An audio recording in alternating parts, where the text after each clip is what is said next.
Isang mangkok ng lugaw ang nagdugtong sa aming buhay, pero isang gahaman na kasinungalingan ang pilit kaming nagnanakaw sa isa't isa. Habang nilalamon ako ng hirap sa gilid ng pantalan, naglulunoy naman sa pera ang mga Villarreal gamit ang pawis at talento ng batang itinuring kong akin. Sabi nila, wala akong karapatan dahil hamak na tinitinda lang ako. Pero paano kung ang batang tinatawag nilang kampeyon ay ang dugong nawawala sa aking pamilya?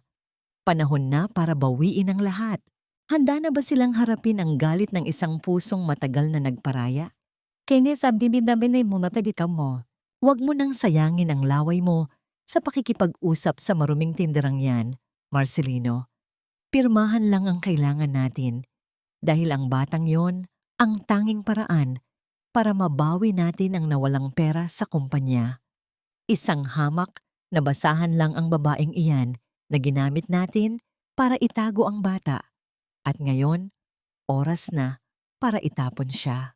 Ang mga salitang iyon na kasing talim ng kalawanging kutsilyo ay bumasag sa katahimikan ng madaling araw sa pantalan ng Cebu. Sa loob ng maliit at barong-barong na dampa, napatigil si Teron sa paghalo ng niluluto niyang lugaw. Ang usok na nagmumula sa malaking kaldero ay humahapdi sa kanyang mga mata.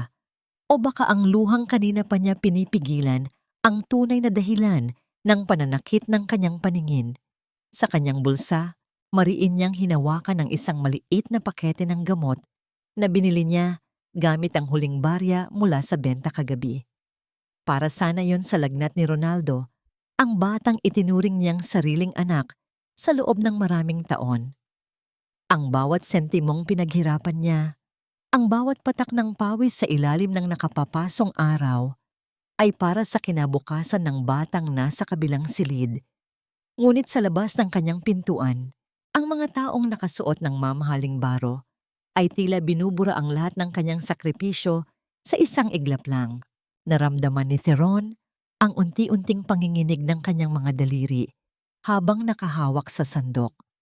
Ang kanyang hininga ay tila nagbabara sa kanyang lalamunan at ang bawat tibok ng kanyang puso ay naging isang mabigat na pasanin sa loob ng kanyang dibdib. Ang tunog ng mga yabag sa maputik na lupa ay papalapit na sa kanyang pintuan. Bawat hakbang ay tila isang pagtapak sa kanyang dignidad. Hindi siya makagalaw, hindi siya makasigaw. Ang tanging naririnig niya ay ang mahinang ubo ni Ronaldo mula sa loob. Isang tunog na nagpaalala sa kanya kung gaano karupok ang mundong pilit niyang binuo. Paano nagagawang ituring na kasangkapan lamang ang isang bata? Paano nagagawang tawaging basahan ang isang taong nagbigay ng lahat para sa kaligtasan ng isang kaluluwang naliligaw? Bumukas ang pinto at pumasok ang liwanag mula sa labas, ngunit hindi ito nagdala ng pag-asa, kundi isang malamig na katotohanan. Tumayo doon si Doña Isabel, may suot na maskara ng pekeng pag-aalala, ngunit ang kanyang mga mata ay nananatiling matigas at mapanghusga. Tumingin siya sa paligid ng dampa ng may pandidiri. Tila ba ang bawat sulok nito ay may dalang sakit? Theron dear, ang wika ni Isabel sa isang malambing na tono na lalong nagpasingkit sa dibdib ni Theron. Andito na kami para kunin si Ronaldo. Alam mo namang hindi siya nararapat sa ganitong uri ng buhay, hindi ba? We can give him the world, something your lugaw could never provide. Paninaniyong bambosa mopti. Huminga ng malalim si Theron. Ang kanyang mga mata ay nagtagpo sa malamig na titig ng Donya. Gusto niyang isumbat ang lahat, ang mga gabing hindi siya natulog, para lang bantayan ng bata. Ang mga pagkakataong mas pinili niyang magutom para lang may makain si Ronaldo. Ngunit ang mga salita ay tila nalunod sa pait ng kanyang sariling kapalaran. Lumingon siya kay Ronaldo na ngayon ay nakatayo na sa pintuan ng silid. Ang mga mata ng bata ay puno ng takot at kalituhan. Sa sandaling iyon, ang tanging naisip ni Theron ay ang kaligtasan ng bata. Kahit na ang kapalit nito ay ang sarili niyang pagkawasak. Habang hinihila ni Marcelino si Ronaldo palabas, ang bata ay lumingon at pilit na inaabot ang kamay ni Theron. Nanay Teron! Ang sigaw ng bata na tila isang punyal na bumaon sa puso ng babae. Ngunit bago pa man niya mahawakan ang maliit na kamay na yon, isang malakas na tulak mula kay Marcelino ang nagpabagsak kay Teron sa maputik na sahig sa labas ng dampa. Ang malamig at madungis na putik ay kumapit sa kanyang balat, isang simbolo ng kanyang katayuan sa harap ng mga taong ito. Pinanood niya ang pag-andar ng mamahaling sasakyan. Ang ugong ng makina nito ay tila isang halakhak ng tagumpay laban sa kanyang kahirapan. Naiwan si Teron na nakaluhod sa putikan. Hawak pa rin ang pakete ng gamot na wala ng silbi, habang ang anino ng sasakyan ay unti-unting naglalaho sa kalsada. Sa gitna ng katahimikan ng pantalan, isang tanong ang naiwang umaalingaw-ngaw sa isipan ni Teron. Sapat na ba ang pagmamahal para labanan ang mundong ang tanging batayan ng halaga ay ginto at kapangyarihan? O sadyang isinilang siyang talunan sa mata ng mga taong itinuturing na negosyo ang bawat tibok ng puso? Habang nakalubog ang kanyang mga tuhod sa malamig na putik ng kasalukuyan, tila lumipad ang diwa ni Theron pabalik sa isang gabi na kasing dilim din nito. Ang gabi kung kailan ang tadhana ay naglatag ng isang sugatang anghel sa kanyang daraanan. 7 taon na ang nakalilipas, ngunit ang amoy ng basang lupa at ang bagsak ng ulan sa ilalim ng tulay ng Cebu ay nananatiling sariwa sa kanyang alaala. Tila ba ito ay isang sugat na tumatangging maghilom? Sa gabing iyon, hindi kayamanan ang kanyang natagpuan, kundi isang dahilan para muling tumibok ang kanyang pusong matagal nang pinatigas ng pag-iisa. Sa gitna ng rumagas ang baha, nakita ni Theron ang isang maliit at payat na anino na nakasiksik sa pinakamadilim na sulok ng malaking poste ng tulay. Ang batang si Ronaldo, na noon ay tila isang kuting na naliligaw, ay hindi ang sarili ang pinoprotektahan mula sa lamig. Gamit ang kanyang manipis at punit-punit na damit, binalot niya ang isang maliit na tuta na kasing dumi rin niya, habang ang sarili niyang katawan ay nanginginig sa bawat bugso ng hangin. Walang kahit anong tunog ang lumabas sa bibig ng bata. Walang iyak, walang hiling ng saklolo. Tanging ang kanyang mga matang puno ng takot, ngunit may taglay na kakaibang kintab ang nagsilbing tinig sa gitna ng unos. "Huwag kang matakot, anak. Hindi kita sasaktan." Ang mahinang bulong ni Theron noon habang dahan-dahang lumalapit. Ang kanyang puso ay tila pinipiga habang pinagmamasdan ang asul na labi ng bata at ang panginginig ng maliliit nitong daliri. Sa sandaling iyon, hindi nag-isip si Theron kung may sapat ba siyang pagkain o kung kakasya ba sila sa maliit niyang dampa. Ang tanging alam niya ay kailangang maramdaman ng batang ito na mayroon pang init sa mundong tila naging yelo na sa kawalan ng awa.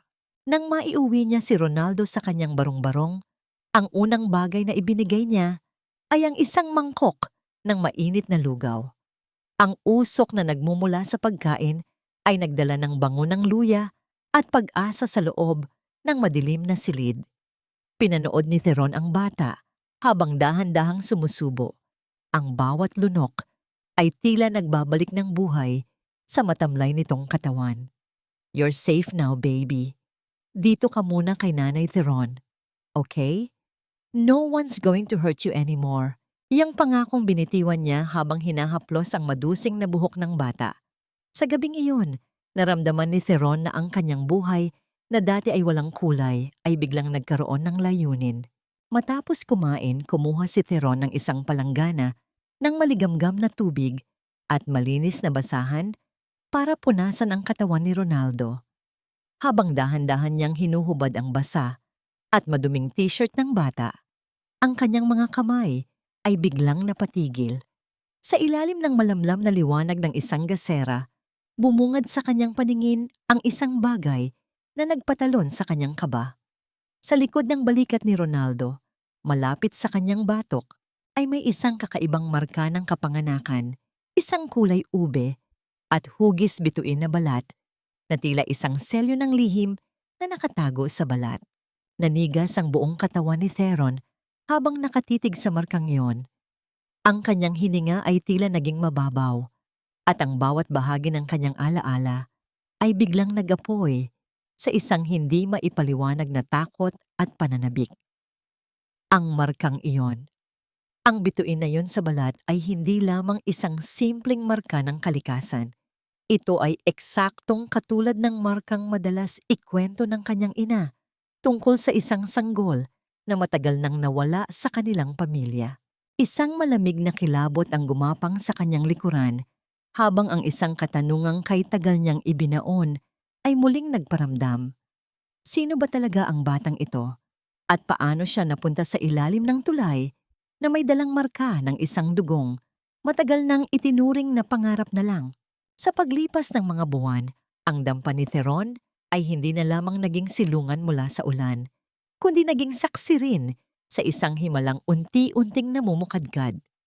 Isang gabi, habang abala si Theron sa pagbibilang ng kanyang barya mula sa benta ng lugaw, napansin niya si Ronaldo na naglilinis ng sahig. Ang bata ay gumamit ng 2 basahang basa sa ilalim ng kanyang mga paa.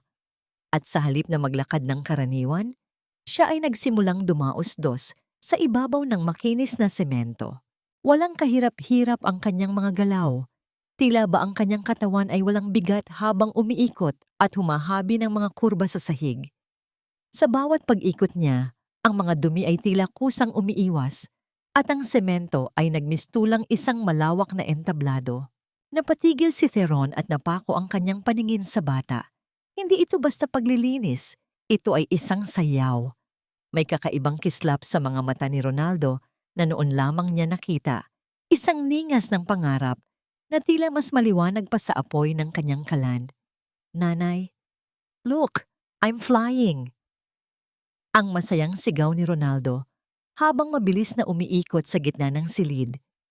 Ang kanyang tawa ay tila isang himig na nagpabata sa matandang paligid ng dampa. Sa sandaling iyon, napagtanto ni Theron na ang batang ito ay hindi lamang itinadhana para sa lansangan. May kung anong ginto sa loob ni Ronaldo na kailangang mahukay kahit na ang kapalit nito ay ang sarili niyang mga pangarap na matagal na niyang ibinaon. Sa tulong ng isang kakilalang dating coach na madalas kumain sa kanyang lugawan, dinala ni Theron si Ronaldo sa isang maliit at lumang ice rink sa loob ng isang mall sa Cebu. Upang mabayaran ang unang oras ng pagpasok, palihim na nangutang si Theron sa isang Bombay na may mataas na interes at isinangla ang kanyang kaisa-isang pares ng hikaw na pamana pa ng kanyang lola. Habang pinapanood niya si Ronaldo na dahan-dahang tumatapak sa ibabaw ng yelo, ang puso ni Theron ay tila sasabog sa kaba. Ang bata ay hindi kailanman nakakita ng yelo, lalong hindi nakasuot ng matitigas na sapatos na may talim sa ilalim. Ngunit ang takot ni Theron ay napalitan ng pangingilabot sa tuwa. Sa sandaling dumausdos ang talim ng sapatos ni Ronaldo sa malamig na yelo, hindi siya natumba. Sa halip, tila nakatagpo ang bata ng kanyang tunay na tahanan. Ang kanyang mga galaw ay naging mas malaya, mas matapang. Habang ang ibang mga bata sa rink ay sumasandal sa gilid ng harang, si Ronaldo ay mabilis na humahagibis sa gitna. Ang kanyang katawan ay nakahilig sa hangin habang gumagawa ng mga paikot na tila isang ibon na sumasabay sa agos ng hangin. Ang bawat pagkiskis ng bakal sa yelo ay lumilikha ng isang marangal at malinis na linya, isang sining na isinusulat sa ibabaw ng kaputian. Napahawak si Theron sa kanyang dibdib habang nakatingin sa malayo. Nakita niyang ngumiti si Ronaldo, isang ngiting hindi pilit, isang ngiting hindi dala ng takot o gutom, kundi ng dalisay na kaligayahan. Ito ang golden moment na hinding-hindi mababayaran ng anumang halaga. Sa gitna ng nagyayelong paligid, naramdaman ni Theron ang isang mainit na bugso ng determinasyon. Gagawin niya ang lahat. Kahit magtrabaho siya ng doble, kahit mawalan siya ng tulog, sisiguraduhin niyang ang batang ito ay hindi kailanman hihinto sa pagsayaw sa ibabaw ng yelo. Gayunpaman, Sa likod ng makapal na salamin ng viewing deck, hindi lamang si Theron ang nakamasid. Isang lalaking nakasuot ng mamahaling Amerikana ang nakatayo sa anino. Ang kanyang mga mata ay naniningkit habang sinusundan ang bawat galaw ni Ronaldo. May hawak siyang isang folder na may tatak ng kumpanyang Villarreal at sa kanyang mukha ay gumuhit ang isang gising tila isang mandaragit na nakahanap ng kanyang bagong biktima. Ang tingin niya ay hindi puno ng paghanga, kundi ng pagtantiya. Tila ba binibilang na niya kung gaano karaming pera ang katumbas ng bawat pagtalon ng batang nasa loob ng rink. Sino ang lalaking ito na tila isang buhay ang naghihintay sa pampang? At anong madilim na plano ang nagsisimulang mabuo habang ang inosenteng bata ay masayang lumilipad sa ibabaw ng yelo? Hindi nagtagal matapos ang unang pagtapak ni Ronaldo sa yelo. Isang mabigat na amoy ng mamahaling pabango ang bumasag sa amoy ng kloro at lamig sa loob ng skating rink. Isang babaeng balot ng sutla at may suot na naglalakihang perlas ang dahan-dahang lumapit sa kinalalagyan ni Theron. Si Doña Isabel Villarreal ay tila isang anghel na bumaba mula sa langit. May hawak na rosaryong kristal sa kanyang kaliwang kamay, habang ang kanyang kanang kamay ay nakapatong sa kanyang dibdib, tanda ng kunwaring pagmamalasakit. Napakagandang bata. Sayang naman kung sa kalsada lang siya pupulutin ng ganitong talento. Ang malumanay na boses ni Isabel na tila musika sa pandinig, ngunit may dalang kakaibang lamig na dumaan sa balat ni Theron. Napayuko si Theron, naramdaman niya ang biglang pagliit ng kanyang mundo sa harap ng maringal na babae. Ang kanyang mga kamay na magaspang at may bakas pa ng uling mula sa pagluluto ng lugaw ay pilit niyang itinago sa likod ng kanyang lumang saya. Ah, opo ma'am. Pangarap po kasi niya ang mag-skating. Ang nauutal na sagot ni Theron. Hindi niya alam kung bakit, pero ang bawat ngiti ni Isabel ay tila isang balat kayo na hindi niya magawang butasin. May kung anong bigat sa titig ng Donya, tila ba tinitingnan niya si Ronaldo hindi bilang isang tao, kundi bilang isang premyo na matagal na niyang hinahanap. I am a philanthropist, Ija. Layunin ng aming foundation ang tulungan ang mga batang may potential pero kapos sa buhay. Patuloy ni Isabel habang hinahaplos ang kanyang mamahaling bag. Ang mga batang tulad niya ay nangangailangan ng tamang pundasyon, tamang pangalan, utang na loob mo sa bata kung hahayaan mo siyang mabulok sa hirap habang may mga taong handang magbukas ng pinto para sa kanya. Ang salitang utang na loob ay binitawan ni Isabel ng may bigat, tila isang tanikala na dahan-dahang isinusulot sa leeg ni Theron. Sa sandaling iyon, inilabas ni Isabel ang kanyang pitaka para kumuha ng calling card habang nakabukas ang mamahaling leather. Isang maliit at kupas na litrato ang bahagyang sumilip mula sa loob. Ito ay litrato ng isang sanggol na nakabalot sa puting kumot. May mga matang tila nangungusap.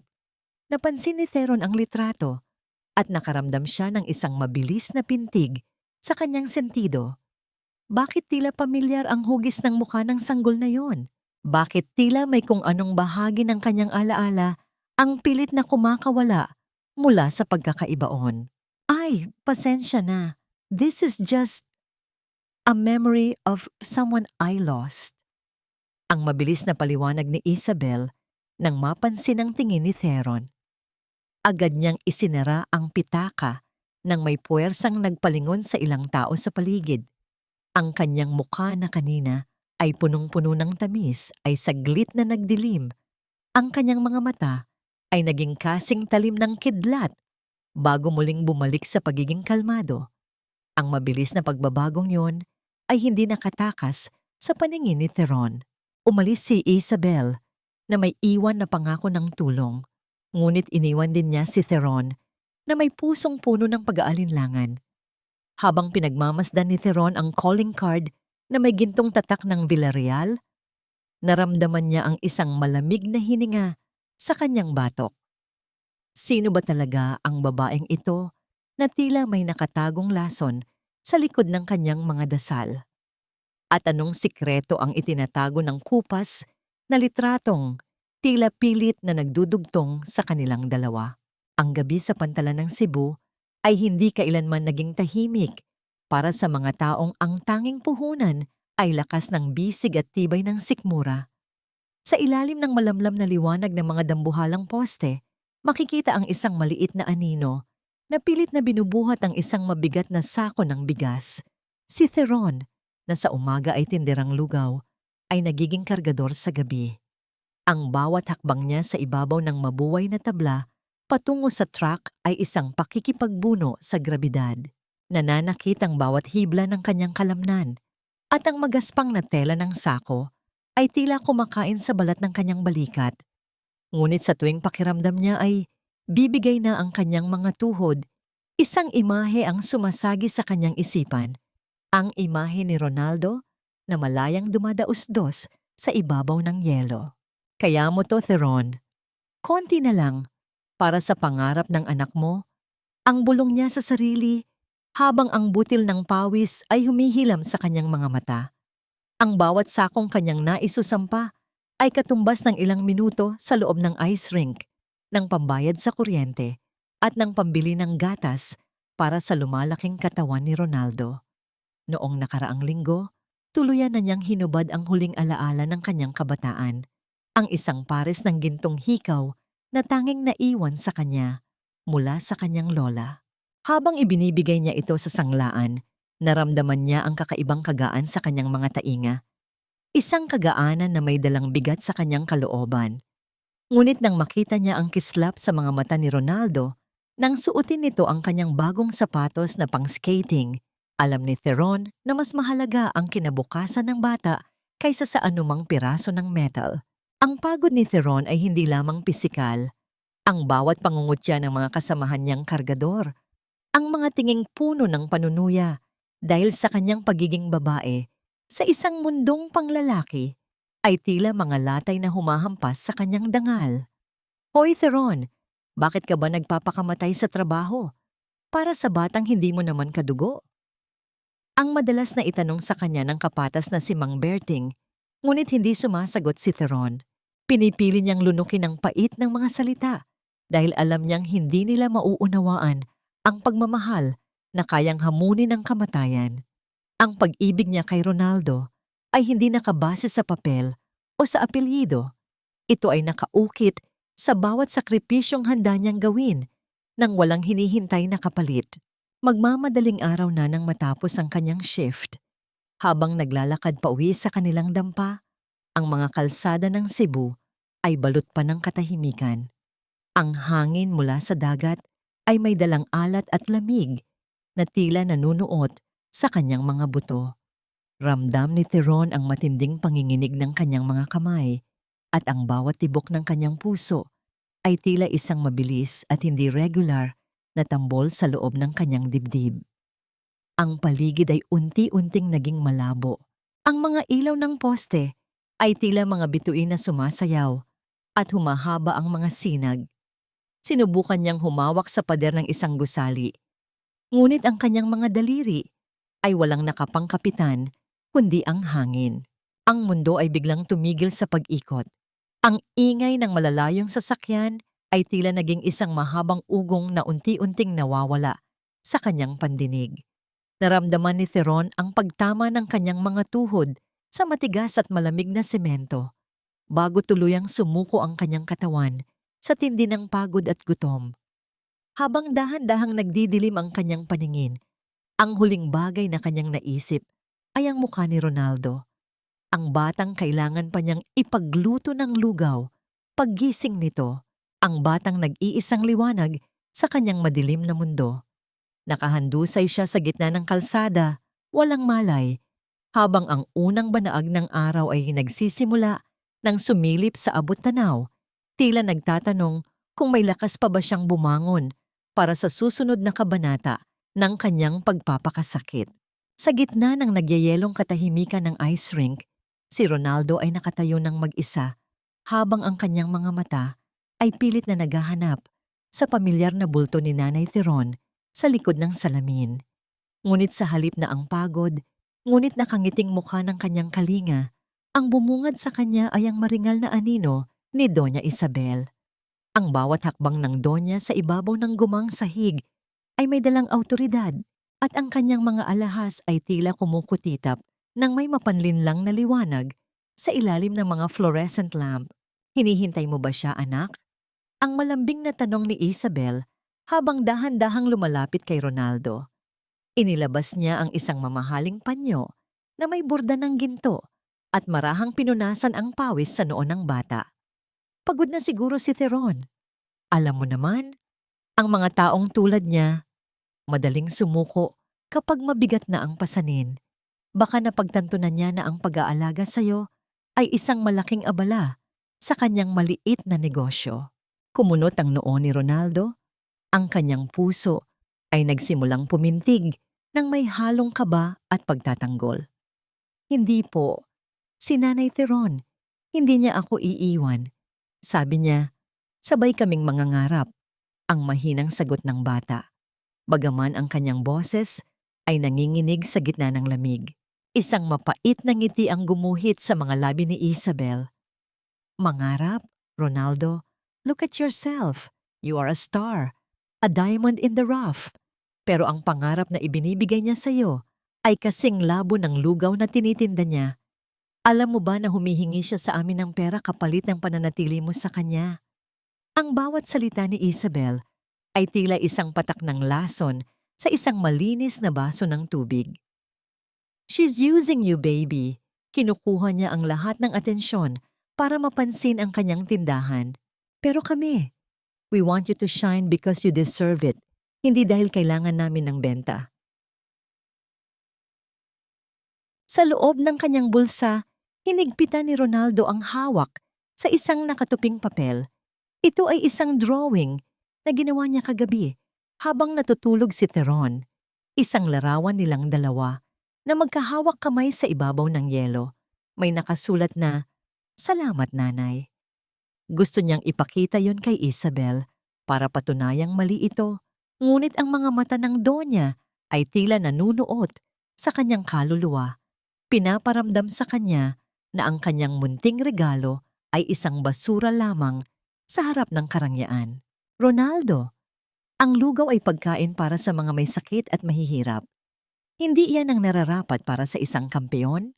Patuloy ni Isabel habang inilalabas ang isang kahon ng imported na tsokolate at mga bitamina. Ito ang nararapat sa iyo. Ang buhay na kasama kami ay puno ng liwanag, walang amoy ng uling, walang pagod sa pantalan. Bakit mo pipiliin ang dilim kung mayroon namang araw na handang sumikat para sa iyo? Kinuha ni Isabel ang kamay ni Ronaldo. Ang kanyang hawak ay mahigpit at tila isang bakal na kasing lamig ng yelo. Huwag ka nang umasa na darating pa siya ngayon. Nakita ko siyang nakikipagtawanan sa mga kargador kanina. Mukhang kinalimutan na niya na may bata siyang dapat sunduin. Ang pagsisinungaling na ito ay binitawan ni Isabel nang walang kukurap-kurap na mga mata, habang ang bata ay unti-unting nakaramdam ng bigat sa kanyang dibdib. Isang pakiramdam na tila nalulunod sa gitna ng malawak na karagatan. Bago pa man makasagot si Ronaldo, napansin ni Isabel ang papel na nakausli sa bulsa ng bata. Mabilis niya itong hinablot ng may ngiting tila nagbibiro, ngunit may talim. Nang makita ang drawing, isang mahinang tunog ng pag-ismid ang lumabas sa kanyang ilong. How cute! Pero ang ganitong mga bagay ay nakakahadlang sa pag-unlad, Ronaldo. Kailangan mong mag-focus sa tunay na tagumpay, hindi sa mga sentimentong walang saysay. Sa isang mabilis na galaw, hinawakan ni Isabel ang dalawang dulo ng papel. Ang bawat hibla ng papel ay nagsimulang maghiwalay. Lumilikha ng isang mahaba at malinis na guhit sa gitna ng mga iginuhit na kamay ni na Ronaldo at Theron. Pinanood ni Ronaldo ang pagbagsak ng 2 piraso ng papel sa malamig na sahig. Ang kanyang munting pangarap ay tila naging 2 magkahiwalay na mundo na hinding-hindi na magtatagpo.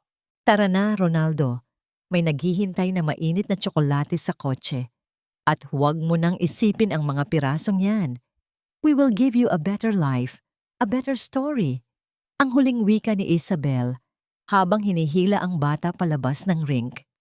Naiwan sa malamig na sahig ang punit na larawan, habang sa malayo, si Theron ay nagsisimula pa lamang magkamalay sa gitna ng madilim na kalsada. Walang kaalam-alam na ang kanyang kaisa-isang kayamanan ay dahan-dahan nang ninanakaw ng isang mapanlinlang na anghel. Ang bawat patak ng pawis sa noo ni Aling Matea ay tila isang butil ng mapait na alaala na pilit lumalabas mula sa kanyang nanghihinang katawan.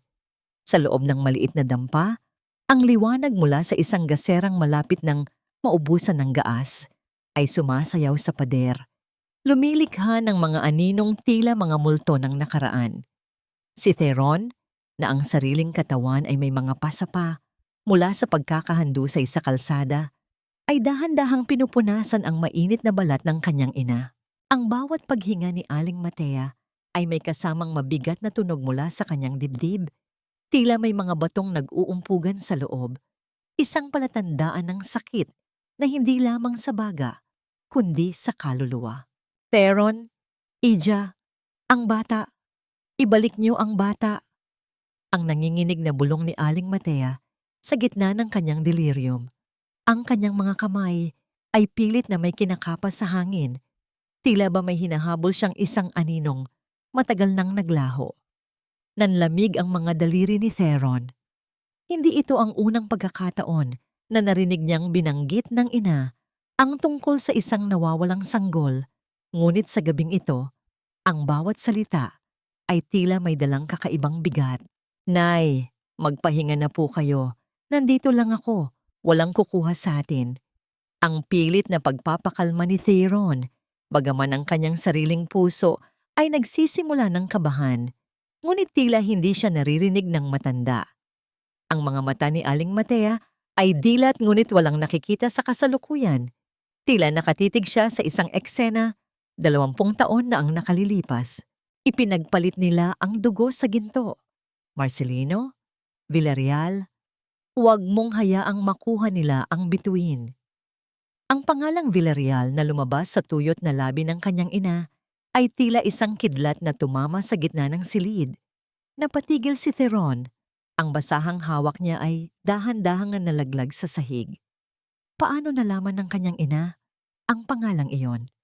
Ang Marcelino Villarreal na tinutukoy nito ay ang parehong lalaking kumuha kay Ronaldo kanina. Ang lalaking pilit na binubura ang kanyang halaga. Isang nakapapasingkit na sakit sa ulo ang naramdaman ni Theron. Isang koneksyong hindi niya kailanman inasahan ay nagsisimulang mabuo sa kanyang isipan. Dahil sa matinding kuryosidad at kaba, dahan-dahang inangat ni Theron ang gilid ng lumang banig na hinihigaan ng kanyang ina. Alam niyang may itinatago rito ang matanda, isang lihim na tila mas mahalaga pa sa sarili nitong buhay. Sa ilalim ng mga hibla ng tuyong pandan, naramdaman niya ang isang matigas at tuyong papel. Inilabas niya ito ng may nanginginig na kamay. Ito ay isang luma, hupas, at naninilaw na dokumento mula sa isang maliit na ospital sa probinsya. May mga mantsa ng luha na tila natuyo na sa loob ng maraming dekada. Sa itaas na bahagi ng papel, nakasulat ang pangalan ng kanyang namayapang kapatid na lalaki. At sa ilalim nito, sa bahagi ng child's marks, ay may nakasulat na 2 salitang nagpahinto sa pag-ikot ng mundo ni Theron. Star-shaped birthmark on the left shoulder. Ang bawat letra sa papel ay tila naging isang tinig na sumisigaw sa kanyang pandinig. Ang markang iyon, ang markang nakita niya kay Ronaldo noong gabi ng bagyo. Ang markang pilit na itinago ng mga Villarreal sa ilalim ng kanilang mamahaling damit. Napaupo si Theron sa sahig. Ang kanyang hininga ay naging mabilis at mababaw. Ang batang iniligtas niya mula sa gabi ng bagyo, ang batang itinuring niyang sariling anak, at pinag-alaya ng bawat patak ng kanyang pawis ay hindi lamang isang estranghero. Si Ronaldo ay ang kanyang sariling dugo, ang nawawalang anak ng kanyang kapatid na ipinagpalit sa pera ng sarili nilang kamag-anak sa panig ng ama. At ang mga taong kumuha sa kanya ngayon, ang mga Villarreal, ay ang mga parehong demonyong nagnakaw sa kanyang pamilya noon pa man. Hinawakan ni Theron ang papel ng mahigpit. Tila ba ito ang kanyang tanging sandata laban sa isang dambuhalang kalaban. Ang sakit ng kanyang mga pasa ay nawala.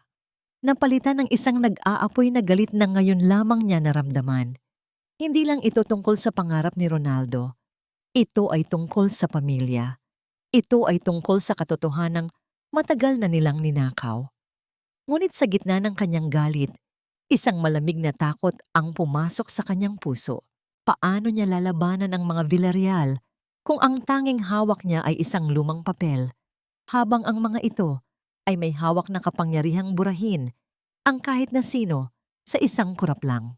Ang loob ng maliit na stadium sa Cebu ay nababalot ng isang uri ng tensyon na tila kuryenteng dumadaloy sa bawat sulok ng silid. Ang mga ilaw na nakatutok sa gitna ng ice rink ay lumilikha ng isang nakasisilaw na kaputian, at sa gitna ng lahat ng ito, si Ronaldo ay tila isang maliit na bituing nahulog mula sa langit. Habang nagsisimula ang musika, ang bawat galaw ng bata ay tila isang tula na isinusulat sa ibabaw ng yelo. Mula sa malayo, nakatayo si Theron sa pinakamataas at pinakamurang bahagi ng bleachers. Ang kanyang mga kamay ay mahigpit na nakakapit sa kanyang dibdib. Tila ba doon niya kinukuha ang lakas para huminga. Ang bawat pagtalon ni Ronaldo sa hangin ay nagpapatigil sa tibok ng kanyang puso, at ang bawat ligtas na paglapag ng talim sa yelo ay nagdadala ng isang mainit na bugso ng luha sa kanyang mga mata. Sa sandaling matapos ang kompetisyon, ang tunog ng pagtama ng mga palad ng mga manonood ay umalingaw-ngaw sa buong stadium, tila isang malakas na ulan na bumabagsak sa bubungan. Nanalo si Ronaldo. Ang gintong medalya na nakasabit sa kanyang leeg ay kumikinang, tila sumasalamin sa lahat ng hirap at puyat na pinagdaanan ni Theron sa pantalan. Hindi na napigilan ni Theron ang kanyang sarili. Sa gitna ng kanyang luma at kupas na damit, sinubukan niyang bumaba patungo sa ring. Hawak niya sa kanyang kanang kamay ang isang maliit na bulaklak na gawa sa papel na tinulungan siyang gawin ni Aling Matea, isang munting alay para sa tagumpay ng kanyang anak. Ngunit bago pa man makalapit si Theron sa harang, ang paligid ay biglang napuno ng mga tao na may hawak na naglalakihang kamera. Sa gitna ng kaguluhan, parang mga buwayang nakasuot ng mamahaling seda, pumasok sa loob ng ring sina Marcelino at Isabel Villarreal. Ang kanilang mga ngiti ay tila praktisado. Ang bawat kislap ng kanilang mga alahas ay tila nanunukso sa kahirapan ni Theron. Agad nilang niyakap si Ronaldo sa harap ng mga reporter. Tila ba sila ang mga magulang na nagmula sa isang fairy tale? Kami ang naniwala sa kanya noong walang sino man ang tumitingin sa kanyang talento. Ang malakas na pahayag ni Isabel sa harap ng mga mikropono. Ang kanyang tinig ay tila isang matamis na lason na kumakalat sa hangin.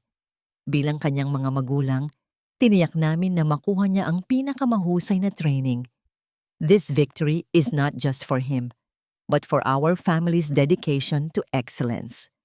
Ang bawat salitang binitawan ng Donya ay tila isang sampal sa mukha ni Theron, isang tahasang pagnanakaw sa lahat ng kanyang sakripisyo. Ang mga taong nanonood ay tumatango ng may paghanga, walang kaalam-alam na ang babaeng nagbayad para sa unang sapatos ng bata ay nakatayo lamang sa gilid, pawisan at duguan ang mga daliri mula sa trabaho. Pilit na sumingit si Theron sa dami ng tao. Ronaldo! Ronaldo, anak! Ang mahina niyang tawag, ang kanyang boses ay nalulunod sa ingay ng palakpakan. Nang makita siya ni Ronaldo, isang sandali ng pagkilala ang sumilay sa mga mata ng bata. Isang pagnanais na tumakbo patungo sa kanyang tunay na nanay. Ngunit bago pa man makakilos ang bata, isang malaking lalaki na nakasuot ng itim na uniforme, ang bodyguard ng mga Villarreal, ang humarang sa daraanan ni Theron. Isang malakas at marahas na tulak ang naramdaman ni Theron sa kanyang balikat. Ang kanyang katawan ay tumama sa matigas na harang ng rink bago siya tuluyang napaupo sa sahig. Ang maliit na bulaklak na papel ay nalaglag sa maputik na sahig at natapakan ng mga taong nagmamadaling kumuha ng litrato sa mga Villarreal. Tumingin si Marcelino kay Theron nang may panlalait. Ang kanyang mga mata ay tila nagsasabing wala siyang puwang sa mundong ito ng kislap at karangyaan. Umalis ka rito, Ale. Hindi lugar ito para sa mga pulubi. Ang malamig na wika ng bodyguard habang lalong hinihigpitan ang pagharang sa kanya. Pinanood ni Theron si Ronaldo na unti-unting inilalayo ng mga Villarreal. Ang bata ay pilit na lumingon, ngunit ang kanyang mukha ay nabalot na ng mga flash ng kamera. Naiwan si Theron na nakaupo sa malamig na semento. Ang kanyang puso ay tila isang basong nabasag sa libu-libong piraso. Sa gitna ng palakpakan para sa kampeon, naramdaman ni Theron ang isang uri ng kalungkutan na kasing lalim ng dagat. Isang kalungkutan na nagsasabing kahit gaano mo kamahal ang isang tao, may mga pader na hindi kayang tiibagin ng simpleng pagmamahal lang. Sa ilalim ng malamlam na liwanag ng isang poste, sa tabi ng madilim na pantalan, nakaupo si Theron sa isang lumang kahoy na kasing rupok ng kanyang pag-asa. Ang amoy ng alat mula sa dagat at ang pait ng kanyang sariling luha ay tila naghahalo sa hangin. Tinitingnan niya ang kanyang mga kamay, magaspang, may mga kalyo at nanginginig pa rin mula sa kahihiyang dinanas niya sa stadium. Pakiramdam niya ay isa siyang duming pilit na kinuha mula sa isang makintab na sahig. Ang bawat tibok ng kanyang puso ay tila isang mabigat na paalaala na sa mundong ito, ang katotohanan ay madalas na natatabunan ng kinang ng salapi. Isang anino ang dahan-dahang lumapit sa kanya. Ang tunog ng bawat hakbang sa semento ay banayad at tila may pag-aalinlangan. Si Attorney Gabriel Soriano, na kanina pa nakamasid sa malayo, ay tumigil sa harap ni Theron. Hindi siya nagsalita agad.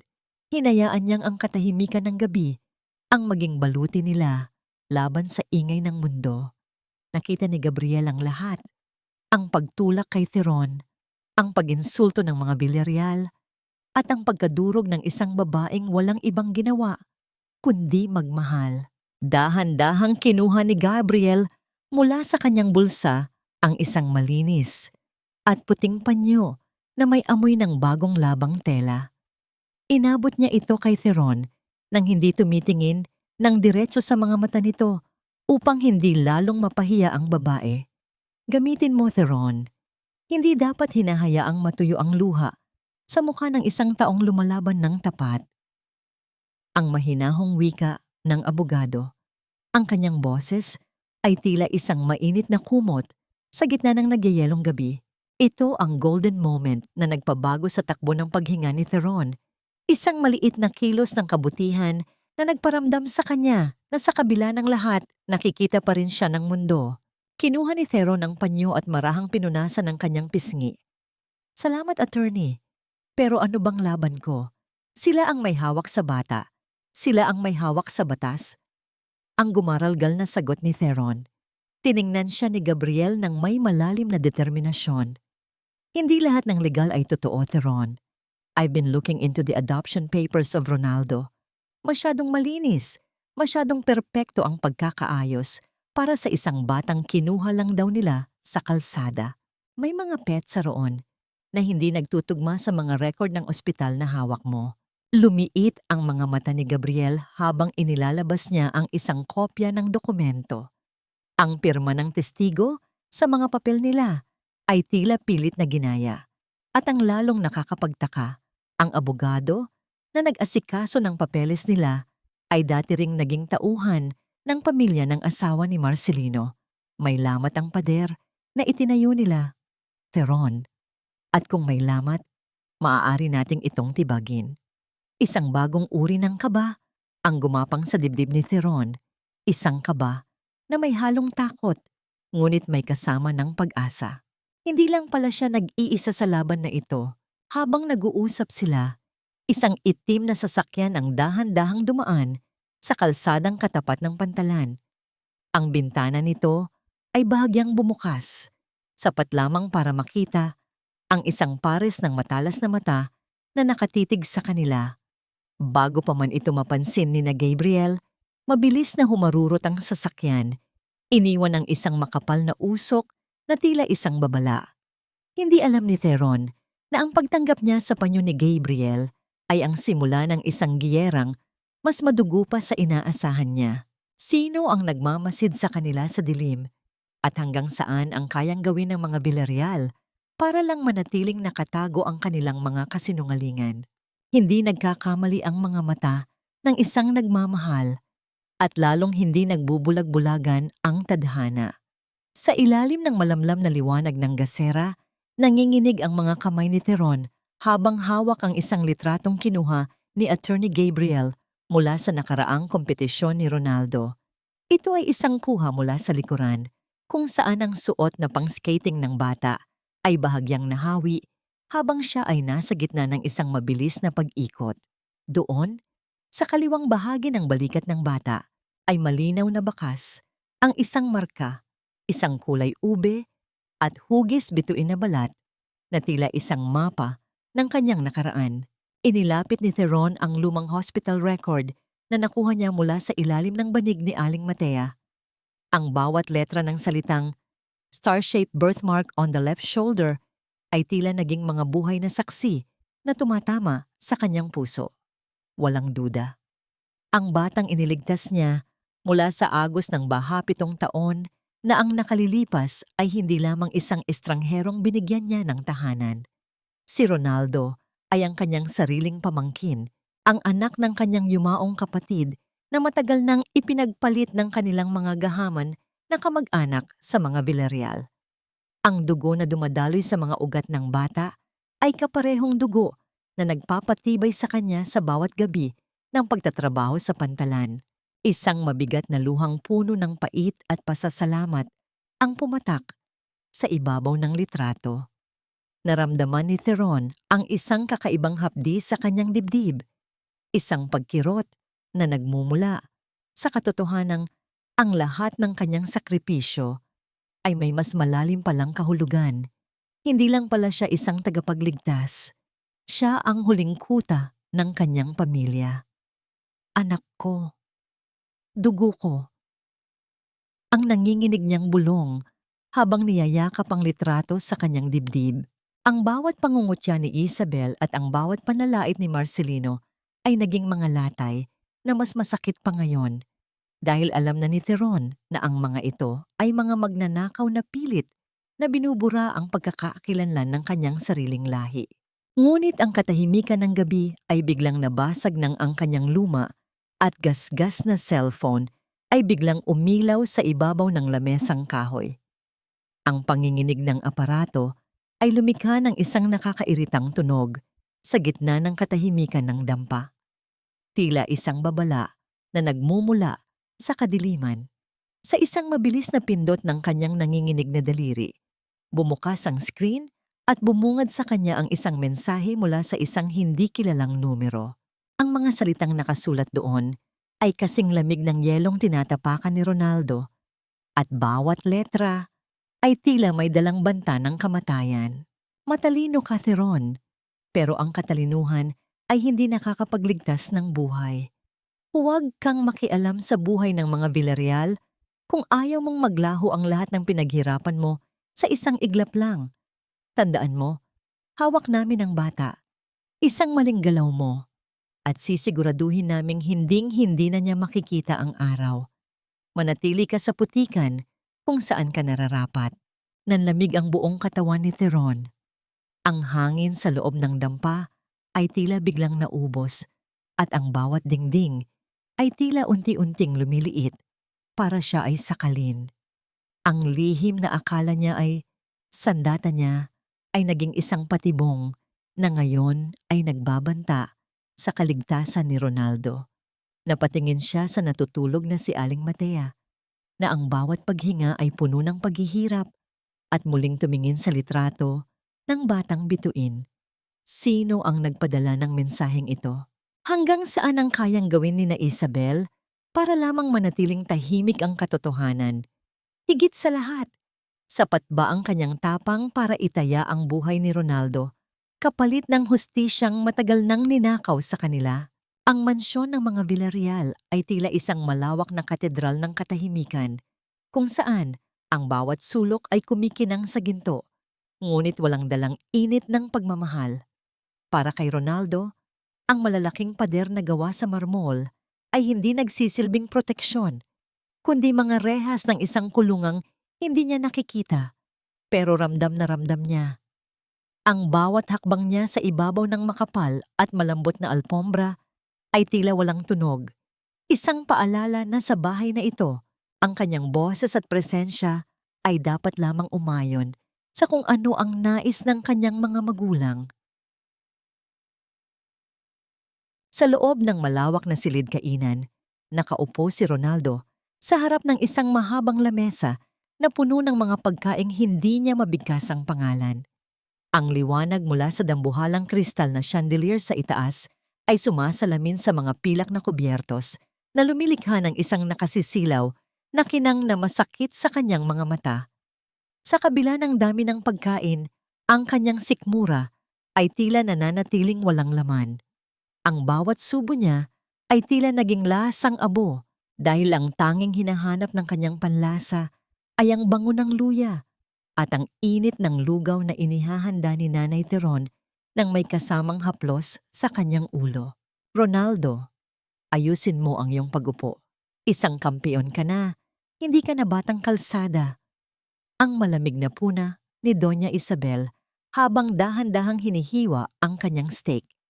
Ang tunog ng dulo ng kutsilyo na dahan-dahang kumikiskis sa ibabaw ng porselanang plato ay tila isang babala na nagpapatindig sa balahibo ng bata.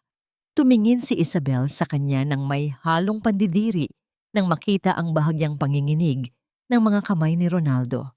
Kailangan mong kalimutan ang mga gawin ng mga taong mababa ang antas. Ang mga tagapantalan ay parang mga linta, Ronaldo. Didikit sila sa iyo hanggat may nakukuha silang pakinabang.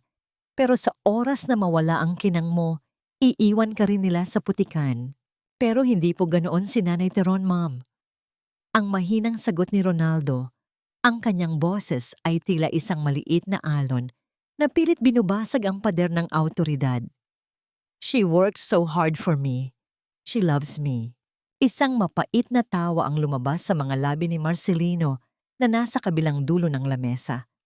Ibinaba niya ang kanyang baso ng alak, ang tunog ng pagtama ng kristal sa ibabaw ng lamesa ay tila isang paghatol. Love? Ang tawag doon ay investment, Ronaldo. Ginamit ka niya para magkaroon ng dahilan para manghingi ng tulong sa mga foundation. Huwag kang maging mangmang. Ang mga taong ganoon ay walang ibang alam kundi ang mabuhay sa pawis ng iba. You are a Villarreal now. Ang dugong dumadaloy sa iyo ay hindi para sa mga maruruming eskinita. Sa sandaling iyon, pumasok ang isang batang katulong para magdala ng prutas. Sa kanyang pagmamadali, bahagyang natapig nito ang isang maliit na florera. Bagaman hindi ito nabasag, ang galit na biglang gumuhit sa mukha ni Isabel ay sapat na para manginig ang buong silid. Tanga! Lumayas ka sa harap ko. Wala talagang silbi ang mga mahihirap, laging nagdadala ng malas. Ang bawat salita ni Isabel ay tila mga latay na tumatama sa puso ni Ronaldo. Nakita niya ang takot sa mga mata ng katulong, isang takot na dati niyang nararamdaman sa ilalim ng tulay. Ngunit ngayon ay nanggagaling sa babaeng tinatawag niyang Mommy. Naramdaman ni Ronaldo ang matinding pait na namumuo sa kanyang lalamunan. Ang karangyaan sa paligid niya ay tila isang maskara na dahan-dahang natatanggal. Inilalantad ang isang mukhang puno ng puot at kawalan ng awa. Hindi siya isang kampeon dito.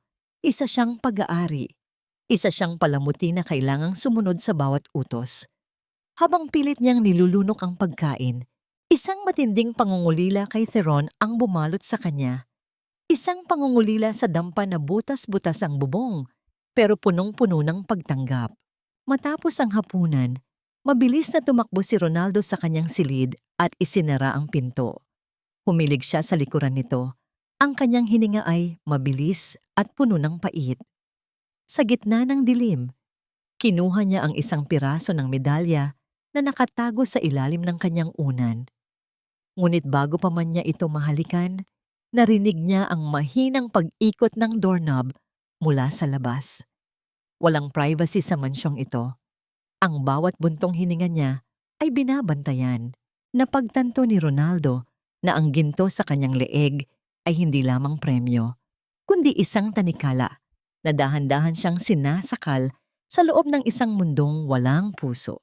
Akala mo ba ay mananalo ang isang maruming piraso ng papel laban sa kapangyarihan ng mga Villarreal? Nagkakamali ka, Teron. Isang salita mo lang tungkol sa mga dokumentong yan at sisiguraduhin kong ang batang iniibig mo ay babagsak mula sa rurok ng kanyang tagumpay patungo sa pinakamalalim na hukay ng kahihiyan. Ang tinig ni Doña Isabel ay kasing lamig ng simoy ng hangin sa loob ng kumpisalan ng isang lumang simbahan sa Cebu, kung saan lihim niyang ipinatawag si Teron. Ang amoy ng namamatay na kandila at ang alikabok ng mga antigong kahoy ay tila lalong nagpabigat sa bawat hininga ni Teron.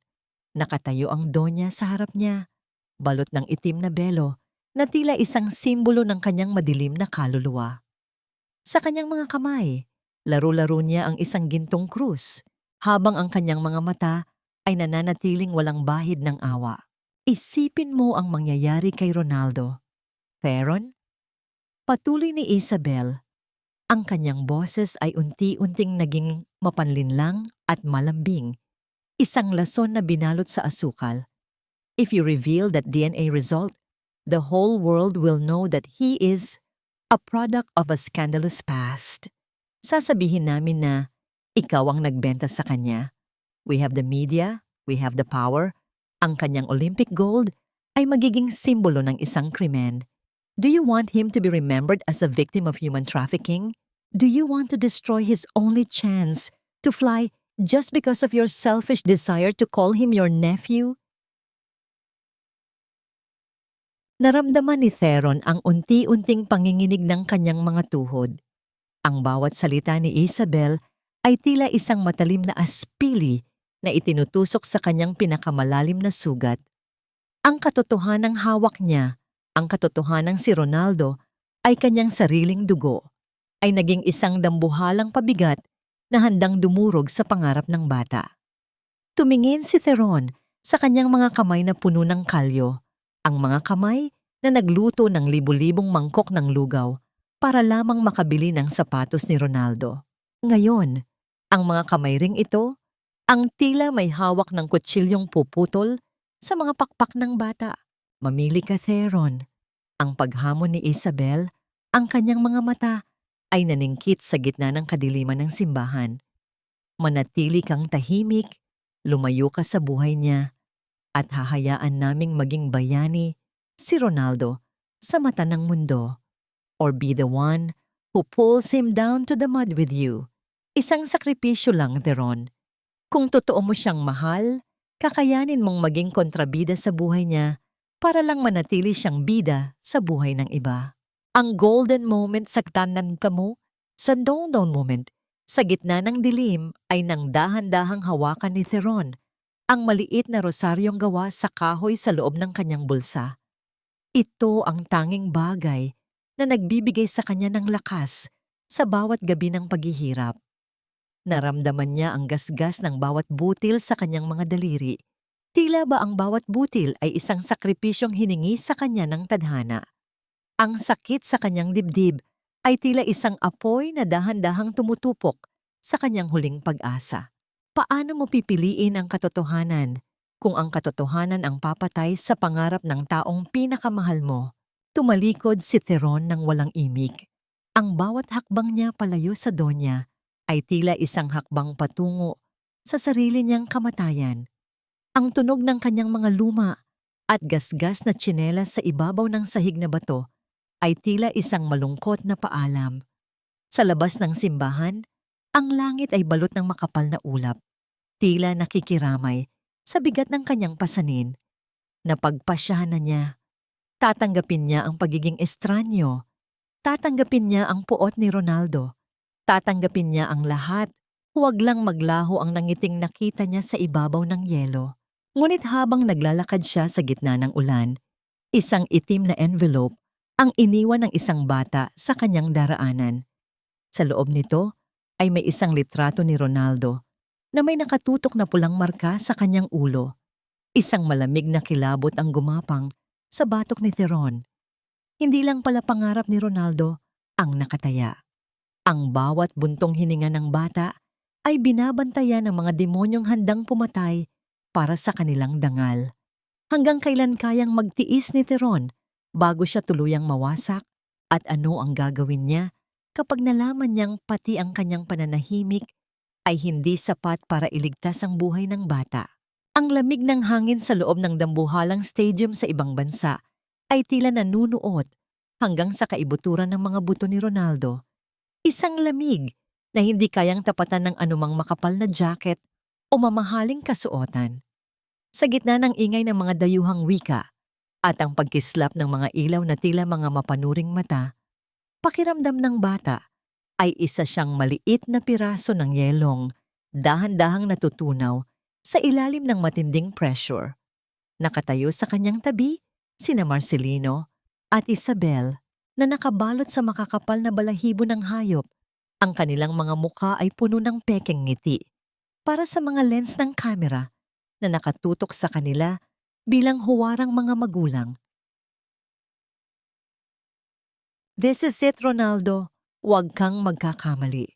Remember, the world is watching and our reputation is on the line. Ang pabulong na banta ni Marcelino habang mahigpit na hinahawakan ng balikat ng bata.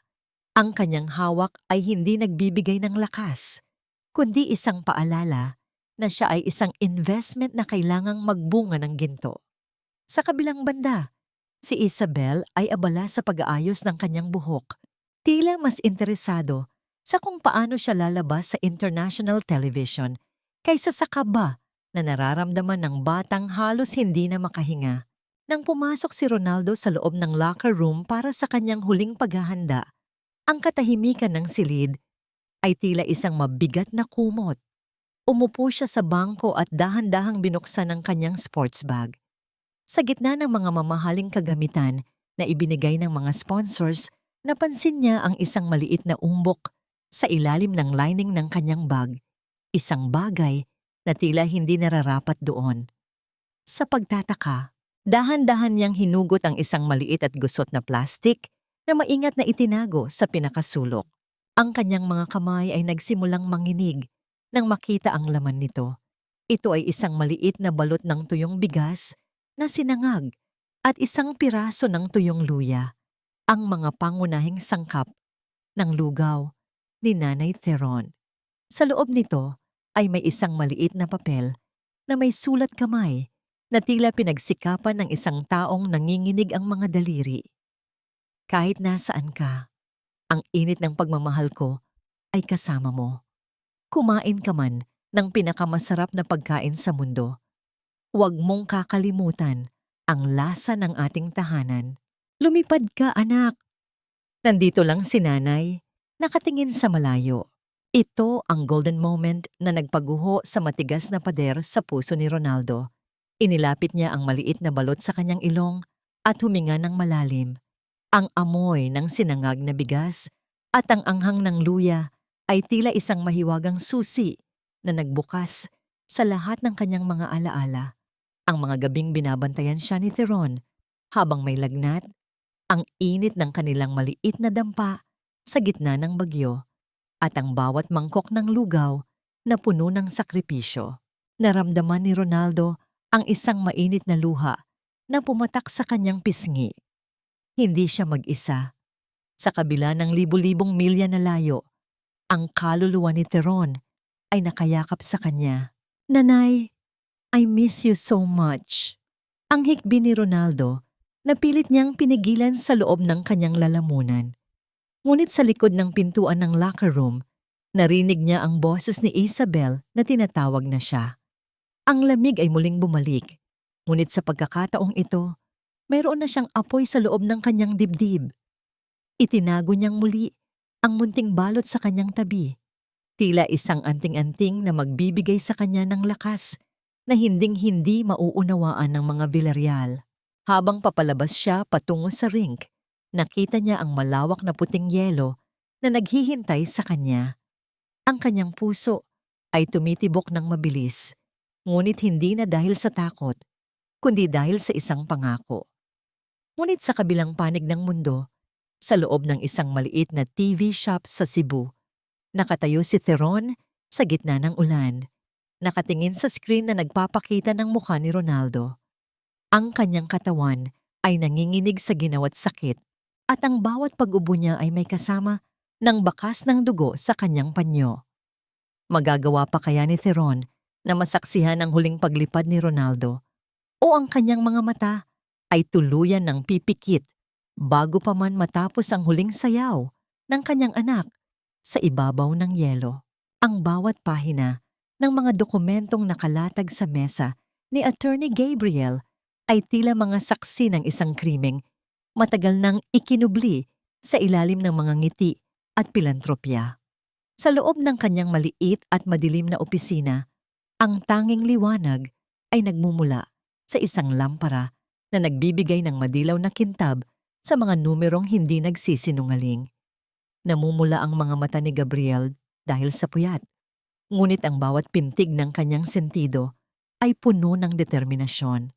Habang binabasa niya ang mga financial statement ng Villarreal Foundation, naramdaman niya ang isang matinding pait sa kanyang lalamunan. Ang pondong dapat sana ay para sa edukasyon at nutrisyon ng mga batang may sakit ay dahan-dahang hinigop patungo sa mga personal na account ni Marcelino Villarreal. Ganito pala kadumi ang laro niyo. Ang mahinang bulong ni Gabriel habang ang kanyang mga daliri ay mariing nakahawak sa gilid ng mesa. Natuklasan niya na ang bawat kontrata ng sponsorship ni Ronaldo ay may nakatagong sugnay kung saan halos 80% ng kinikita ng bata ay napupunta sa bulsa ng mag-asawa bilang administrative fees. Hindi lamang nila ninakaw ang pagkakakilanlan ng bata. Ninanakaw din nila ang bawat sentimong pinaghirapan nito sa ibabaw ng yelo. Habang si Theron ay nagpapakamatay sa trabaho sa pantalan, ang mga Villarreal ay naglulunoy sa perang ninakaw mula sa pawis ng batang itinuturing nilang gatasan. Habang mas malalim niyang hinuhukay ang nakaraan, nakatagpo si Gabriel ng isang lumang ledger na hindi kasama sa mga opisyal na record. Doon, nakasulat ang isang transaksyon 20 taon na ang nakalilipas. Isang malaking halaga ng pera ang ibinayad sa isang broker na may masamang reputasyon sa probinsya. Ang pangalan ng broker ay direktang nakaugnay sa isang malaking utang ni Marcelino sa sugal noong panahong yon. Ang bawat piraso ng ebidensya ay tila isang dambuhalang puzzle na nabubuo. Ang pagbebenta sa sanggol ay hindi lamang isang aksidente, kundi isang planadong transaksyon para bayaran ang mga pagkakamali ni Marcelino sa nakaraan. Naramdaman ni Gabriel ang panginginig ng kanyang mga kamay, hindi dahil sa takot, kundi dahil sa matinding galit para kay Theron. Inisip niya ang babaeng nakatayo sa gitna ng ulan sa Cebu. Ang babaeng mas piniling maging hamak na tindera kaysa sirain ang pangarap ng bata. Paano naging ganito kalupit ang mundo?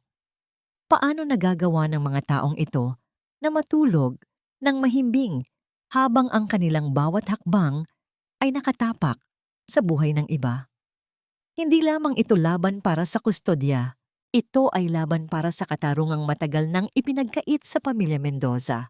Agad na kinuha ni Gabriel ang kanyang telepono at tinawagan ang kanyang mga kontak sa international media at sa komite ng Olympic. Ang bawat segundo ay mahalaga. Kailangan niyang maiparating ang mga dokumentong ito bago matapos ang final performance ni Ronaldo. Habang inaayos niya ang kanyang mga gamit, naramdaman niya ang isang kakaibang bigat sa hangin. Tila ba may mga matang nakamasid sa bawat galaw niya. Ang mga Villarreal ay hindi basta-basta susuko. Ang kanilang kapangyarihan ay may malalalim na ugat na handang pumatay para manatiling lihim ang kanilang mga kasalanan. Sa kabilang panig ng mundo, ang mga ilaw sa Winter Olympics ay nagsisimula ng magningning para sa huling bahagi ng kompetisyon. Habang inihahanda ni Gabriel ang huling piraso ng ebidensya, isang sasakyang walang plaka ang dahan-dahang huminto sa labas ng kanyang opisina. Sino ang nagpadala sa kanila? At may sapat pa bang oras para mailantad ang katotohanan bago tuluyang lamunin ng dilim ang huling pagkakataon ni Teron at Ronaldo? Ang loob ng dambuhalang stadium ay tila naging isang malawak na karagatan ng mga boses na unti-unting humupa nang tumapak si Ronaldo sa pinakagitna ng nagyayelong entablado. Ang katahimikan ay naging kasing bigat ng isang dambuhalang bato at ang bawat binitawang hininga ng libu-libong manunood ay tila naging usok sa gitna ng matinding lamig. Sa ilalim ng naglalakihang mga spotlight, ang puting yelo ay kumikinang na tila libu-libong diamante, naghihintay na mabahira ng mga linyang isusulat ng talim ng kanyang sapatos. Ngunit sa likod ng kanyang mga mata, hindi ang ginto ang kanyang nakikita, kundi ang mausok na dampa sa Cebu at ang isang mangkok ng lugaw na puno ng pagmamahal. Libu-libong milya ang layo. Sa ilalim ng umiiyak na langit ng Cebu, nakatayo si Teron sa harap ng isang tindahan ng telebisyon sa tabi ng kalsada. Ang bawat patak ng ulan sa kanyang balat ay tila mga karayom na nanunuot sa kanyang nanghihinang katawan. Ang kanyang panyo ay basa na ng ulan at bahid ng mapait na dugo mula sa kanyang walang tigil na pag-ubo. Ngunit hindi niya magawang alisin ang kanyang paningin sa screen. Ang bawat hibla ng kanyang kaluluwa ay tila lumilipad patawid sa karagatan para lamang yakapin ang batang nasa telebisyon. Lumipad ka, anak. Nandito lang ang nanay. Ang nanginginig niyang bulong. Ang kanyang boses ay nalulunod sa ingay ng ulan sa kalsada. Nagsimula ang musika, isang malungkot, ngunit marangal na himig ng biolin. Sa unang pagkilos ni Ronaldo, naramdaman niya ang maliit na balot ng luya at bigas na nakatago sa loob ng kanyang kasuotan, malapit sa kanyang puso. Ang amoy nito ay tila naging isang mahiwagang lakas na bumalot sa kanyang buong pagkatao. Sa bawat pagdausdos niya, hindi na siya ang batang inalagaan ng mga Villarreal para sa pera. Siya muli ang batang iniligtas ni Teron mula sa baha. Ang kanyang mga galaw ay puno ng hinagpis, pasasalamat, at isang uri ng tapang na hindi kayang ituro ng anumang mamahaling coach. Ang bawat pag-ikot niya sa hangin ay tila isang pagpunit sa mga tanikalang ginto na matagal nang sumasakal sa kanya. Ito ang golden moment na nagpatahimik sa buong mundo. Sa gitna ng kanyang pinakamahirap na pagtalon, tila tumigil ang pag-ikot ng mundo para kay Ronaldo. Sa isang sulok ng stadium, sa pinakamalayong bahagi ng crowd, tila nakita niya ang isang anino. Isang pamilyar na bulto ng isang babaeng nakasuot ng luma at kupas na saya, may hawak na sandok at nakangiti sa kanya nang may dalisay na pagtanggap. Hindi na mahalaga kung totoo iyon o isang bunga lamang ng kanyang pangungulila. Ang aninong yon ang nagbigay sa kanya ng perpektong balanse para lumapag nang walang kamali-mali sa ibabaw ng yelo. Ang bawat pagkiskis ng kanyang sapatos ay lumikha ng isang tunog na tila awit ng tagumpay para sa lahat ng mga taong nasa putikan. Nang matapos ang huling nota ng musika, ang stadium ay tila nayanig sa lakas ng palakpakan. Ang mga tao ay tumayo. Ang ilan ay umiiyak nang hindi nila maipaliwanag kung bakit. Nanalo si Ronaldo. Ang score na lumabas sa dambuhalang screen ay ang pinakamataas sa kasaysayan ng kompetisyon. Habang isinasabit sa kanyang leeg ang gintong medalya, nakita niya sina Marcelino at Isabel na nagmamadaling lumapit sa kanya. Ang kanilang mga mukha ay puno ng kasabikan para sa atensyong makukuha nila. Inakbayan siya ni Isabel para sa mga kamera. Ang kanyang amoy ng mamahaling pabango ay muling sumakal sa bata. Ngunit sa pagkakataong ito, hindi na yumuko si Ronaldo. Dinala siya sa isang malawak na silid para sa International Press Conference.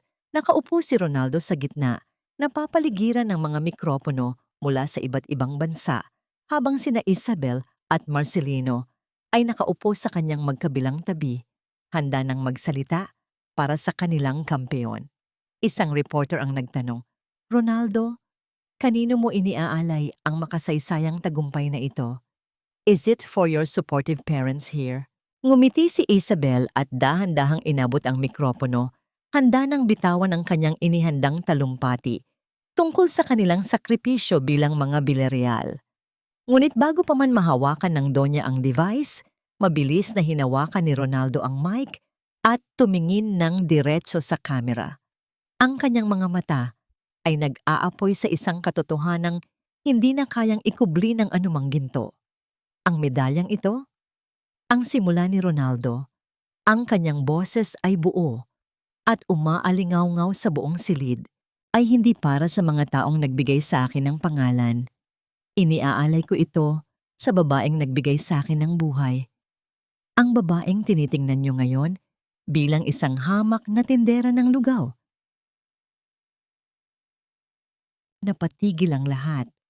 Ang ngiti ni Isabel ay tila naging isang naninigas na maskara ng takot. Ang katahimikan sa loob ng conference hall ay tila isang malapot na usok na bumabalot sa bawat hininga ng mga naroroon. Ang mga dayuhang reporter ay napatigil sa kanilang pagtitipa. Ang mga kamera ay nanatiling nakatutok sa matapang na mukha ng batang kampeon, at ang bawat kislap ng flash ay tila mga kidlat na tumatama sa unti-unting gumuguhong mundo ng mga Villarreal. Ang naninigas na ngiti ni Isabel ay dahan-dahang napalitan ng isang ekspresyong puno ng pait at takot, habang ang kanyang mga daliri ay mariing nakabaon sa tela ng kanyang mamahaling bestido. "Pasensya na po sa inyong lahat." Ang bata ay pagod lang at hindi alam ang kanyang sinasabi. Ang pilit at nanginginig na boses ni Isabel na pilit pinuputol ang tensyon. Sinubukan niyang abutin ang balikat ni Ronaldo para hilahin ito palabas. Ang kanyang hawak ay tila isang kuko ng lawin na ayaw bitawan ng kanyang huling biktima. Ngunit bago pa man siya makakilos, ang malalaking pinto sa likod ng hall ay bumukas nang may bigat na nagdala ng isang malamig na simoy ng katarungan sa loob ng silid. Pumasok si Attorney Gabriel Soriano na may dalang awtoridad na tila isang hukom na naglalakad patungo sa kanyang trono. Kasunod niya ang ilang opisyal ng pulisya at mga kinatawan ng International Committee. Ang bawat hakbang ni Gabriel sa ibabaw ng carpeted na sahig ay may dalang tunog ng katotohanang hindi na kayang pigilan. Hawak niya ang isang asul na folder, ang parehong asul na tila sumisimbolo sa kalangitang pilit na inabot ni Teron mula sa putikan. "Maling-mali ka, Doña Isabel." Ang mariing wika ni Gabriel, ang kanyang boses ay umaalingaw-ngaw sa bawat sulok ng hall, tila isang trumpeta ng katotohanan. Alam ni Ronaldo ang bawat salitang binitawan niya.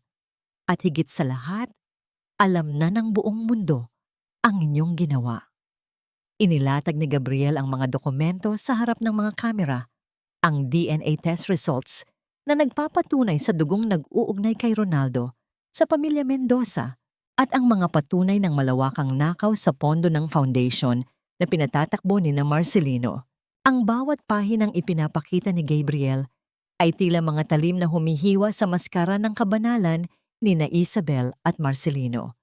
Inilantad niya ang mga pekeng pirma sa adoption papers at ang mga transaksyon ng pera na nagmula sa pagbebenta sa sanggol 20 taon na ang nakalilipas. Ang bulong sa loob ng silid ay naging isang malakas na dagundong ng pagkagulat at galit. Ang mga taong kanina ay humahanga sa mga Villarreal ay tumingin sa kanila nang may matinding pandidiri. Tila ba sila ay mga basurang kailangang itapon? "Marcelino at Isabel Villarreal, kayo ay nasa ilalim ng aresto para sa mga kasong falsification of documents, child trafficking, at malversation of public funds." Ang malamig na deklarasyon ng opisyal ng pulisya.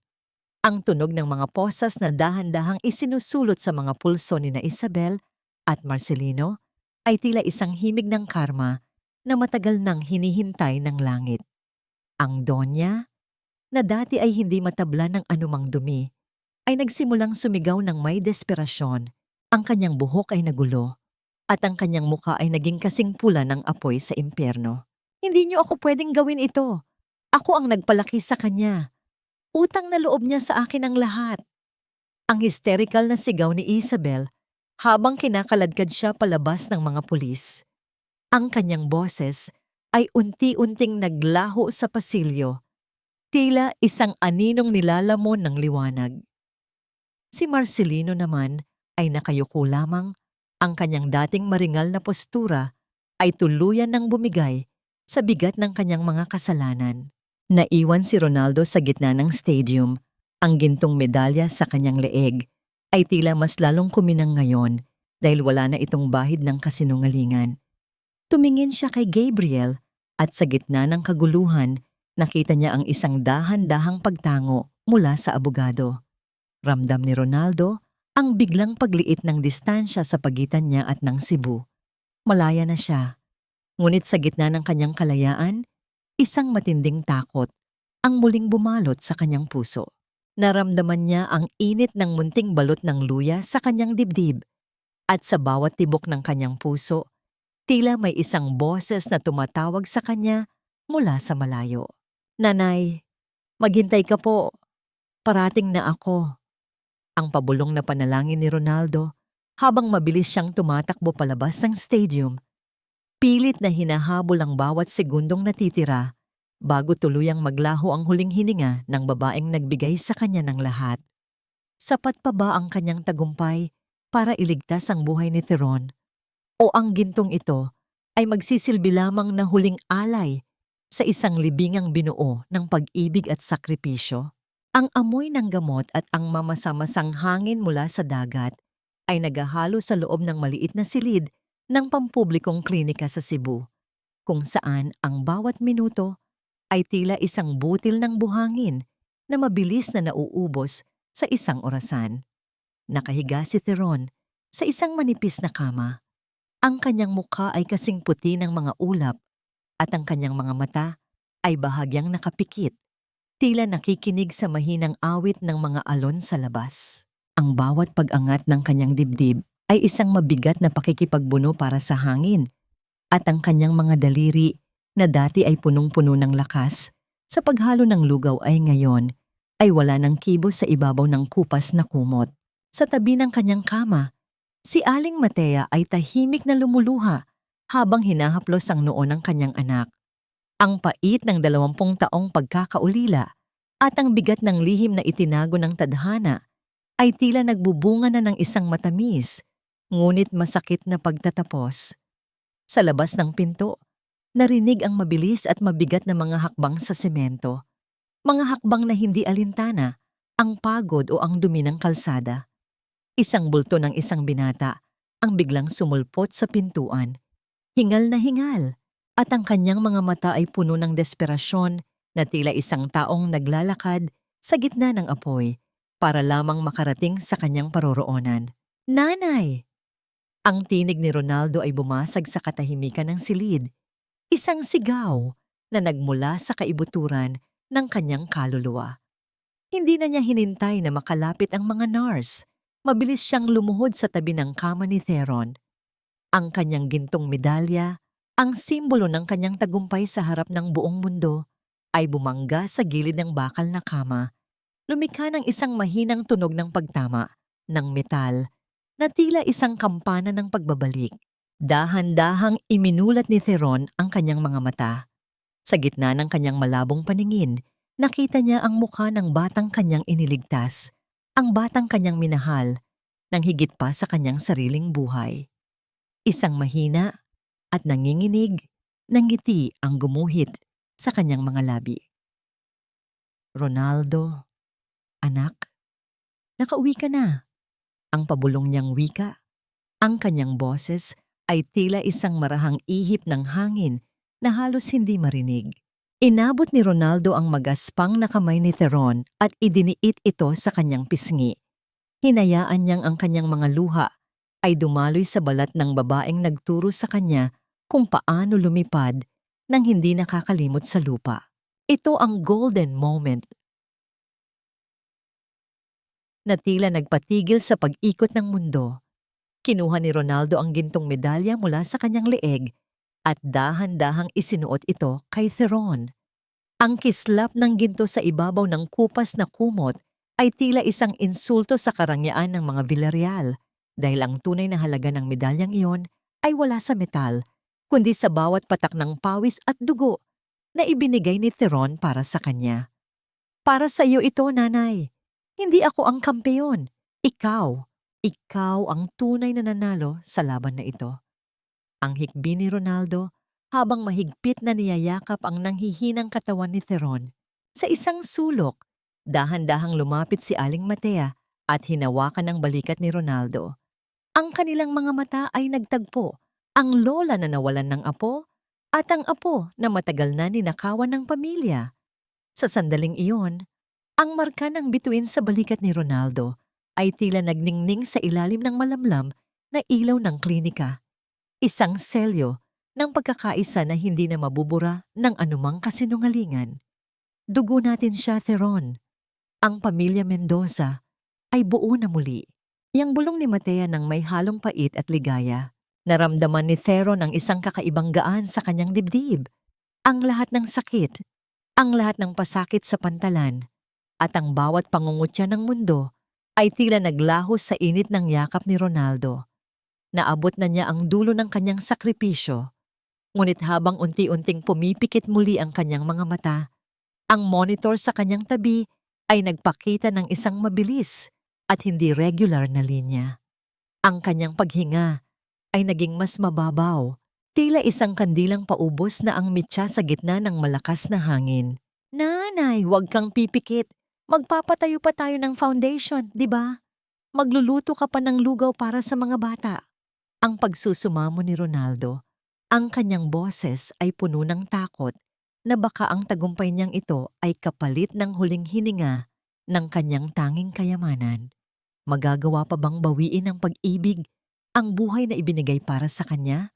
O ang medalyang ginto na ito ang magiging huling palamuti sa isang pusong huminto sa pagtibok matapos ang isang dakilang laban? Isang taon ang lumipas at ang sikat ng araw sa pantalan ng Cebu ay tila mas maliwanag at may dalang mas malinis na pag-asa. Ang amoy ng dagat ay hindi na lamang amoy ng alat at pagod, kundi may kahalong bango ng sariwang luya at bagong saing na bigas na nagmumula sa isang malinis at maaliwalas na gusali sa tabi ng kalsada. Ang karatulang nakasabit sa itaas ay yari sa matigas na nara. May nakaukit na mga lertang Mendoza Villarreal Foundation, tahanan ng mga kampeon. Ito ang naging bunga ng bawat patak ng pawis ni Theron at ng bawat pag-ikot ni Ronaldo sa yelo. Isang lugar kung saan ang bawat batang lansangan ay may pagkakataong busugin ang kanilang sikmura at pakaliparin ang kanilang mga pangarap. Sa loob ng gusali, nakatayo si Theron sa harap ng isang malaking kaldero. Bagaman mayroon na siyang mga katulong sa kusina, hindi niya magawang iwan ang paghalo sa lugaw na naging saksi sa kanyang mga sakripisyo. Ang kanyang mga kamay ay mayroon pa ring mga kalyo, ngunit ang panginginig ng kanyang katawan ay naglaho na, napalitan ng isang uri ng kapayapaan na tanging ang pagpapatawad at paghilom lamang ang makapagbibigay. Sa kanyang tabi, si Aling Matea ay abala sa pag-aayos ng mga bulaklak. Ang kanyang mga mata ay hindi na nakatingin sa madilim na nakaraan, kundi sa masayang kasalukuyan. Ang bawat paghinga ng matanda ay magaan na. Tila ba ang lahat ng mga batong nakadagan sa kanyang dibdib ay tuluyan ng naging alabok.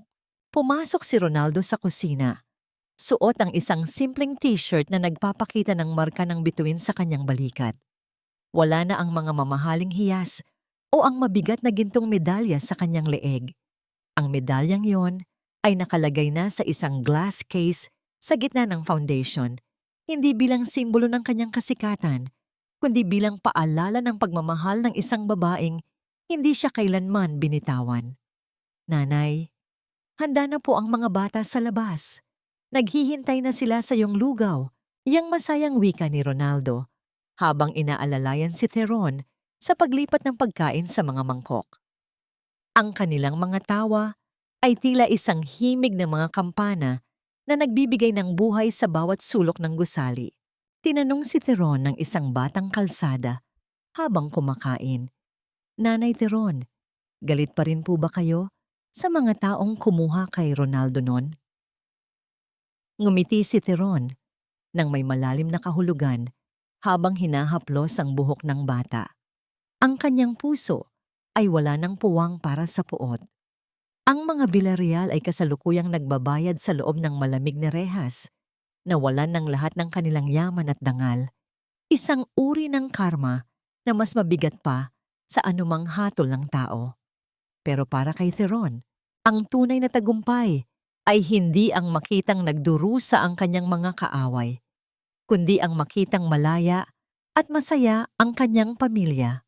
Napatawad na niya ang tadhana dahil sa pait na ibinigay nito. Dahil kung hindi dahil sa dilim, hindi niya matatagpuan ang ningning ng bituin sa kanyang tabi.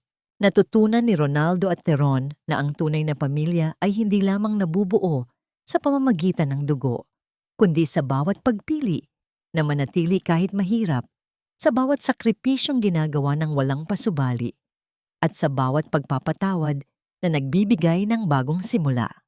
Ang kapayapaang nararamdaman nila ngayon ay ang premyong mas mahalaga pa sa anumang ginto sa mundo. Habang pinagmamasdan nila ang mga batang masayang kumakain, alam nilang ang bawat mangkok ng lugaw ay isang panalangin na natupad. Isang panalangin na ang pag-ibig ay palaging makakahanap ng daan pauwi. Gaano man kalayo ang nilakbay nito sa gitna ng unos at kasinungalingan, nakatayo silang magkasama sa harap ng dagat habang lumulubog ang araw. Ang kulay kahel na liwanag ay bumabalot sa kanilang mga anino. Hawak ni Ronaldo ang kamay ni Theron, isang mahigpit na hawak na nagsasabing hinding-hindi na sila muling magkakahiwalay. Ang kwento ng tinderang lugaw at ng kanyang kampeon ay hindi nagtatapos sa isang medalya, kundi sa isang buhay na punong-puno ng pag-asa at pag-ibig na walang hanggan.